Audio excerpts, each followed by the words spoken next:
Doctor صاحب آپ کو میری آواز آ رہی ہے؟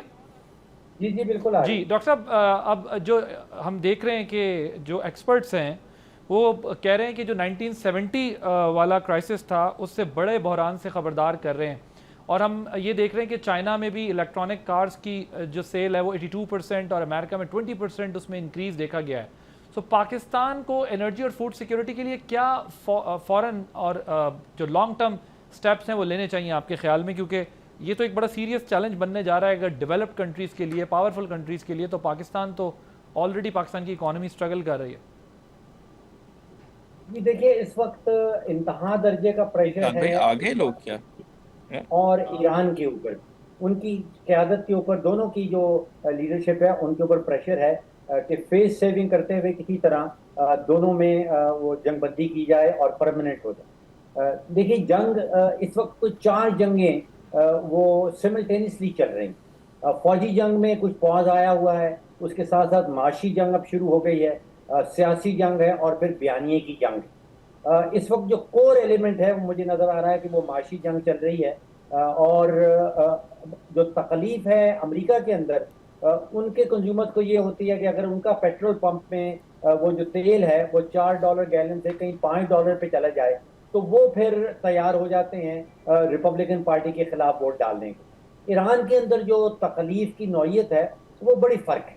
ان کے اپنے جو سینٹرل بینک ہیں، جو ان کے انہوں نے رپورٹ جو بھیجی ہے ایرانی صدر کو، وہ یہ کہہ رہے ہیں کہ 180% تک مہنگائی کی شرح جو ہے وہ جا سکتی ہے. اب آپ سوچئے کہ امریکہ میں تقریباً 3-4% ہے، پاکستان میں ہم دیکھ رہے ہیں 7-8% ہے، اور اگر ایران میں 180 کی بات ہو رہی ہے تو اب سوچئے ہماری تو 6-7% پہ چیخیں نکل جاتی ہیں. اور اس کے ساتھ ساتھ یہ ہو رہا ہے کہ ایران کے اندر کھانے پینے کی اشیاء کی چیزیں بہت تیزی سے بڑھ رہی ہیں.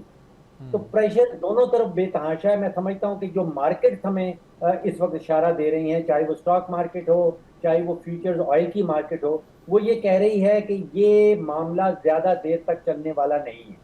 تو اس میں جو کرٹیکل ایلیمنٹ ہے دورانیہ کا، کہ ڈیوریشن، یہ کتنی دیر تک یہ معاملہ اور چلتا ہے، جس سے پھر وہ کمپاؤنڈ ہو جاتی ہیں دنیا بھر کی پرابلم اور پاکستان کی پرابلم.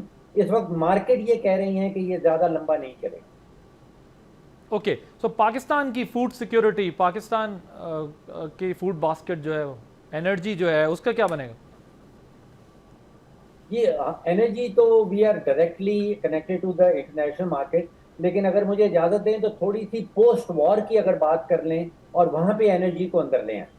اب آپ دیکھیے کہ پاکستان کا ایران کے ساتھ کوئی 900 کلومیٹر کا بارڈر ہے، اور 900 کلومیٹر کے بارڈر کے اس طرف کوئی 210 ارب بیرل تیل کے ذخائر پڑے ہیں، اور لگ بھگ 35 ٹریلین کیوبک میٹر گیس کی.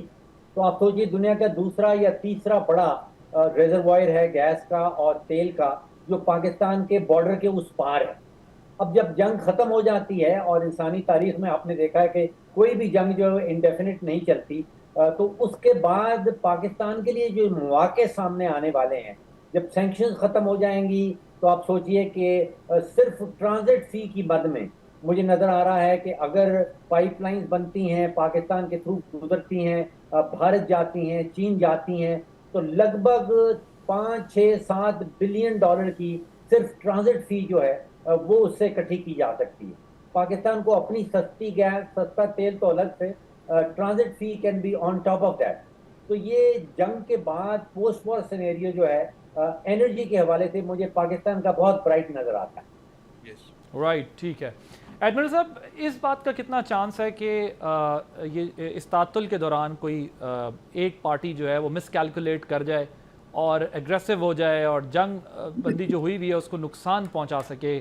جیسا ہم نے دیکھا کہ لیبنان کے معاملے میں ایک دم سچویشن کریٹ ہو گئی تھی جس وقت ڈائلاگ بھی چل رہا تھا. جی، اس کی بالکل پاسبلٹی ہمیشہ رہتی ہے، مس کیلکولیشنز ہو سکتی ہیں فرام آئدر سائڈ. اور ایران کے اندر تو ایک گروپ ہے جو کہ سمجھتا ہے کہ یہ جو پاز ہے یہ بیسیکلی ری گروپ، ری آرم اور اپنی جو ملٹری کیپیبلٹی ہے اس کو اسمبل کرنے کے لیے، ری گروپ کرنے کے لیے یہ پاز ہے. یہ میں ایران کے اندر ایک گروپ کی تھنکنگ آپ کو بتا رہا ہوں.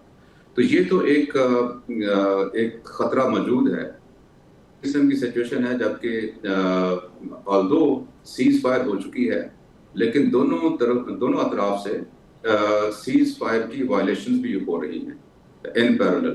وہ میں اس لیے کہہ رہا ہوں کہ یہ جو بلاکیڈ ہے of Iranian ports by the U S اور ہرمز کا کلوزر یا بلاکیڈ سلیکٹیولی بائی ایران، یہ کوئی نارمل ایکٹیویٹیز تو نہیں ہے. These are actually acts of وار.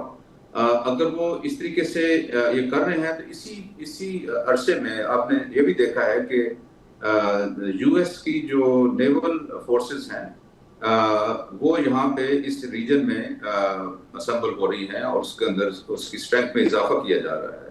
تو یہ سارے وہ انڈیکیٹرز ہیں جو کہ ایران کے جو گروپ ہے جو سمجھتا ہے کہ یہ پاز ہے، ٹیمپریری پاز ہے to rearm and replenish themselves.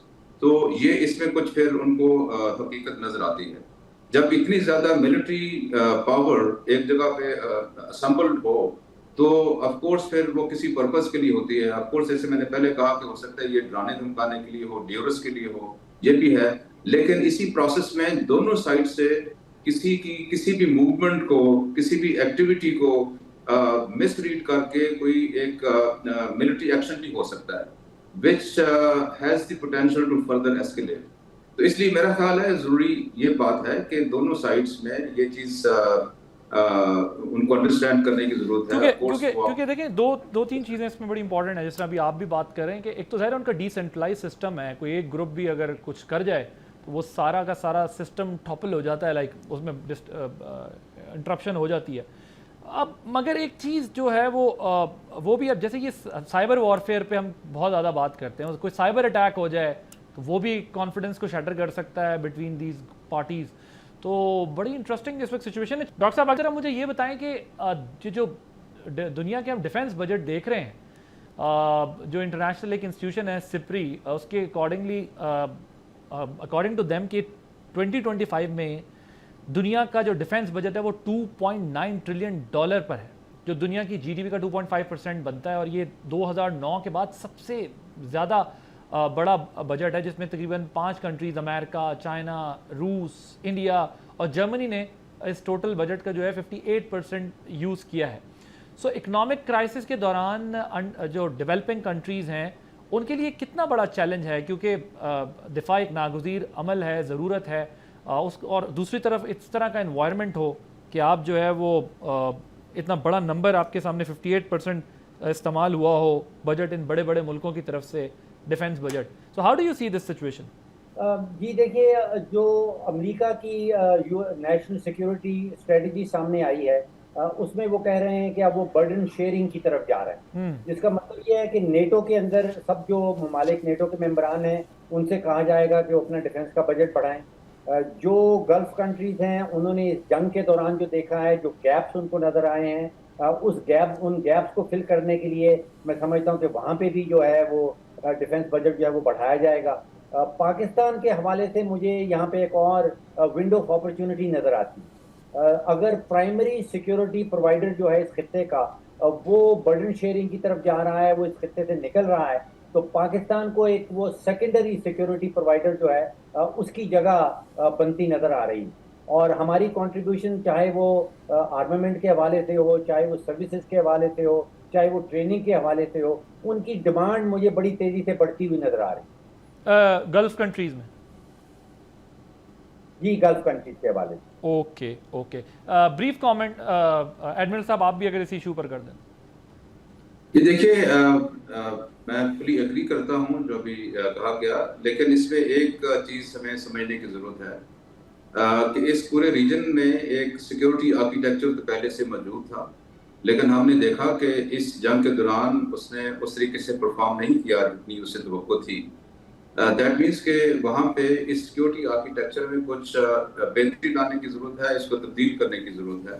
تو جس طریقے سے ڈاکٹر صاحب نے فرمایا کہ اس میں ابھی پاکستان کے لیے، پاکستان کے پاس وہ تمام کیپیسٹی اینڈ کیپیبلٹی موجود ہے جس میں کہ اگر اس کو صحیح طریقے سے ڈائریکٹ کیا جائے اور اس کے ساتھ جو بھی برڈن شیئرنگ کی باتیں ہو رہی ہیں اس کے اندر پاکستان اپنی رائٹ فل اسپیس آکوپائی کر لے تو اس میں پاکستان وہ ایک آلٹرنیٹیو سیکورٹی اپریٹس میں ایک میننگ فلی کنٹریبیوٹ کر سکتا ہے. اور اس طریقے سے اس پورے ریجن میں، جیسے میں پہلے کسی جگہ پہ کہہ چکا ہوں کہ تمام جو ریجنل کنٹریز ہیں ان کو میرا خیال ہے کہ ایک منیمم کامن ایجنڈا پہ اکٹھا ہونے کی ضرورت ہے، جس میں کہ وہ ساورینٹی، ان کی کچھ فارن افیئرز اور ڈیفینس کو اگر ہم ان کی جو منیمم کامن ایجنڈا کے طور پر بھی لے لیں، تو اس میں بھی اس ریجن کے تمام ممالک بشمول پاکستان اینڈ ترکی ہے، اس کے اندر ایک میننگ فلی کنٹریبیوٹ کر سکتے ہیں. اور آف کورس اس میں برڈن شیئرنگ کی جو بات کی ہے وہ بھی بڑی اپلیکیبل ہے. سبسکرائب کریں اور بیل دبائیں تاکہ کوئی خبر رہ نہ جائے.